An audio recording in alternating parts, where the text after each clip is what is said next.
Kaibigang hari, ako po ay nakikiusap sa iyo kung ano man ang kabisihan ang inyong lingkod na silin nyo dyan. Please naman maawa kayo. Mga tauhan mo sila yung dinukot ngayon sa isang duwindi na tumiwalag sa inyong pamumuno. Hanggang ngayon pala hindi nagbago. Kaya talo po siya ni kaibigan ninyo, pero ngunit mayroong nag-alaga sa kanya. Tatawagin ko po kayo kaibigan. Mawa po kayo.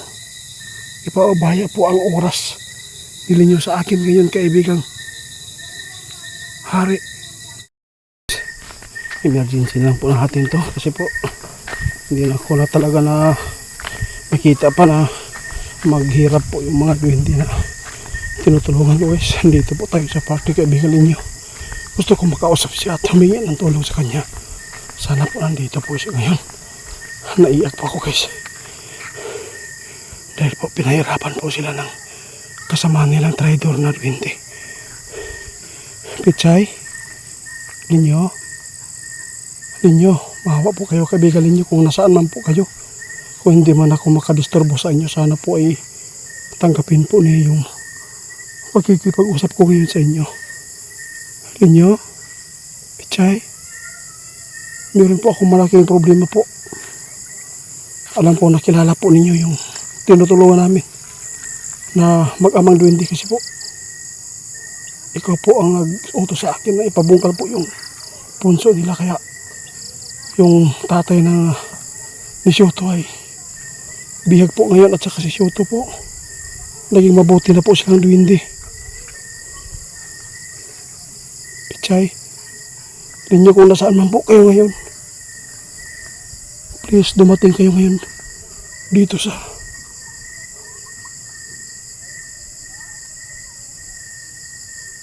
park para po ay gusto kong maghingi ng tulong po sa inyo kung anong gagawin ko po para makita namin yung duwende at matulungan. Sobrang lakas po talaga yung kalaban ngayon dahil po ay meron po silang kasama na duwende. 3 duwende po ang umanib sa kanila.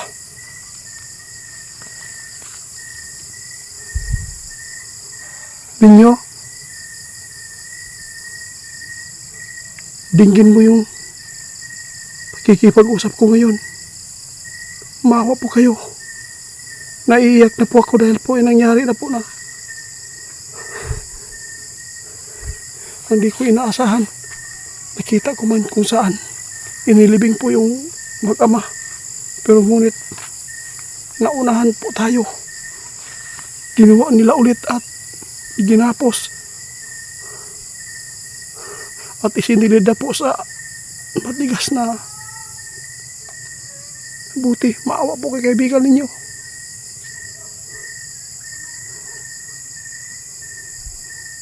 Gagawin ko po ang lahat para matulungan ko po yung kasamahan po ninyo mabuti na. Nagbagong buhay na po sila kaibigan. Si Shoto po, iwan ko lang anong pangalan po yung tatay niya. Hindi ako aalis po dito hanggat pagdamag kung di kayo dumating. Kayo po talaga yung inaasahan ko, Pichay. Sintak, kung maririnig po niyo ako, Ulins.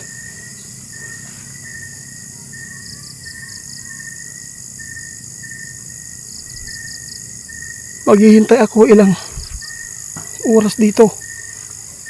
Kung hindi man kayo dumating sa 10 minutes na magkikipag-usap ko sa inyo dito, kung pagtawag ko sa inyo, papatayin ko yung kamera.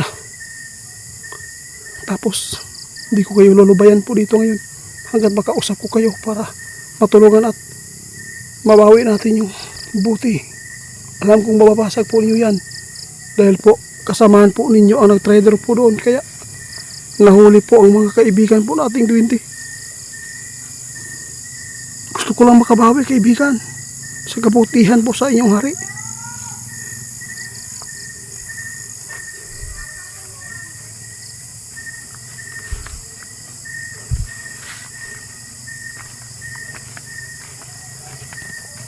Hindi ako sawang tumulong sa inyo kaibigan.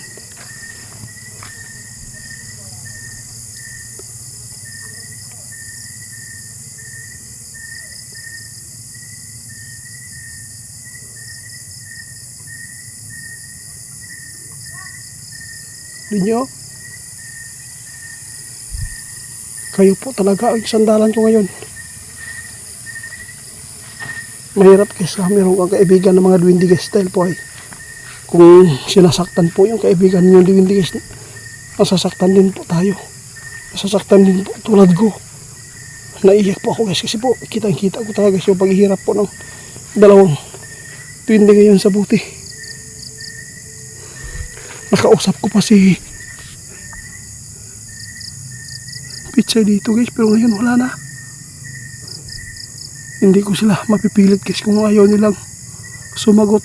Ayaw nilang sagutin yung pagtawag ko sa kanila kasi po kanya-kanya po tayo ng misyon dito sa mundo kaya hindi po lahat ng oras ay pwede po natin silang hawakan po. Ang kailang oras dito meron din po silang mundo kaya maghihintay ako guys ilang minuto lang dito guys ha. Tapos babalik ako agad dito ako matutulog hanggat makausap ko yung kaibigan kasi po alam ko anong ginawa po ng mga mangkukulam ngayon guys.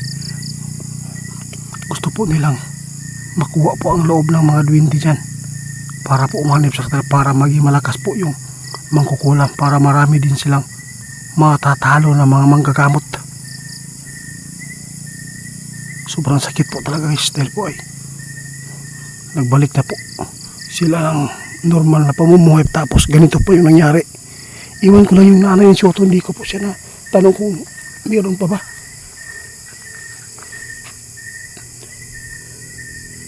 Mabait ito si Shoto guys, alam ko natatalo sila. Hindi po sila natalo sa makukulam kundi natatalo po sila sa duwindi na umanib po sa makukulam kaya kung wala man si kaibigan ninyo at si Pitsay at Sintak Orange itim ngayon dito ipagpatuloy ko yung pakipaglaban ko sa kanila basta hindi na ikapapahamak po sa amin.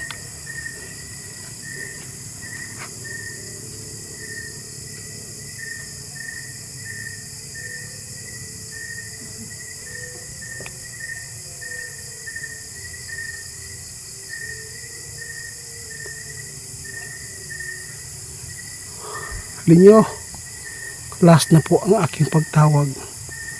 Sana po ay dumating ka. Linyo, nandito po ako.